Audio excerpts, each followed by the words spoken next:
छत्तीसगढ़ में कांग्रेस ने जीत हासिल की। इस बार जनता ने ऐसा मजेदार जनादेश दिया। उत्तर प्रदेश के बाई इलेक्शंस में उसने समाजवादी पार्टी को मजबूत किया। गुजरात में भाजपा पर अपना सारा दुलार बरसा दिया जनता ने। तो छत्तीसगढ़ में कांग्रेस को जनादेश दे दिया। और इनके अलावा देश भर में जहां भी उपचुनाव हुए वहां सब में भाजपा को हरा दिया। उड़ीसा में बीजेपी जीती तो राजस्थान में कांग्रेस, छत्तीसगढ़ में कांग्रेस बाई इलेक्शन, और दिल्ली के एमसीडी को दे दिया अरविंद केजरीवाल की आम आदमी पार्टी को, और गुजरात में आम आदमी पार्टी को ठीक ठाक वोट परसेंटेज भी दे दिया। यानी सबको दिया, लेकिन कोई दंभ करे, हवा में उड़े, इसकी अनुमति इस जनादेश ने नहीं दी, जो आज आ रहा है, कल से लेकर आज तक आया है। ये एक नई शैली है जनता की जनादेश देने की। लेकिन हम छत्तीसगढ़ की बात करें नहीं, लेकिन हम हिमाचल प्रदेश की बात करते हैं।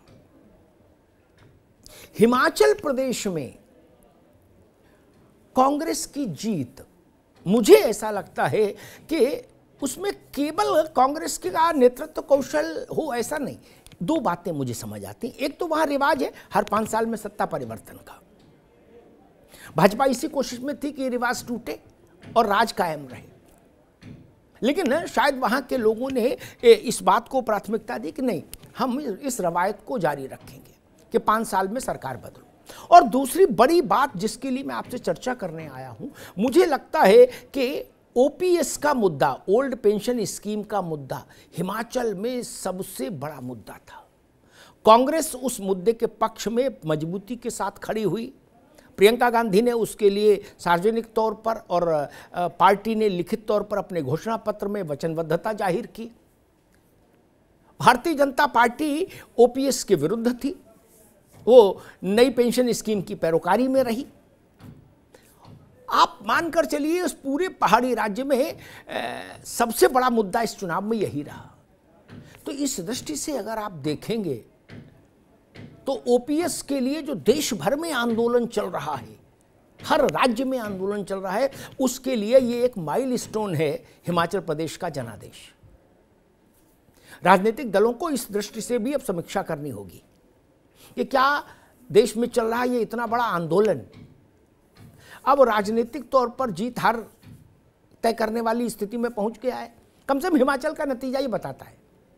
और अब मुझे ऐसा लगता है कि पुरानी पेंशन, सरकारी कर्मचारियों की पुरानी पेंशन स्कीम को लेकर भाजपा में भी चिंतन होगा, मनन होगा।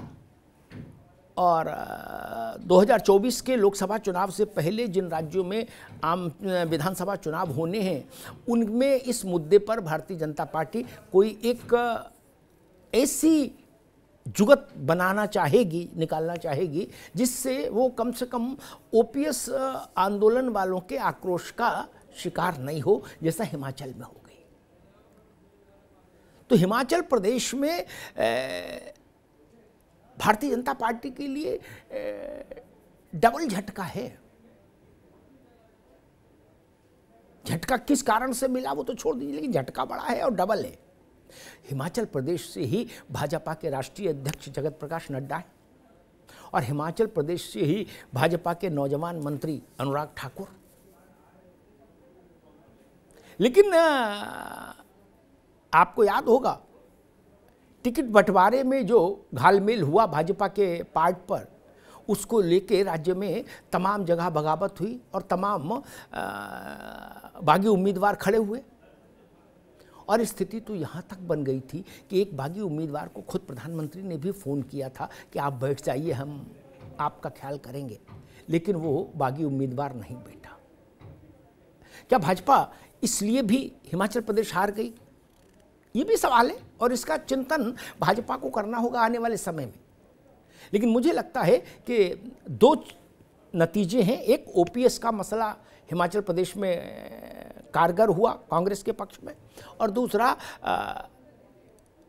जेपी नड्डा और अनुराग ठाकुर, इन दोनों की प्रतिष्ठा और हैसियत हिमाचल चुनाव में दांव पर थी, चूँकि ये उसी राज्य से आते हैं और हिमाचल के नतीजे इन दोनों के लिए कम से कम सुखद नहीं है। भारतीय जनता पार्टी के भीतर की जो राजनीति है उसमें इन दोनों को भी आने वाले दिनों में असुविधाजनक स्थितियों का सामना करना पड़ सकता है।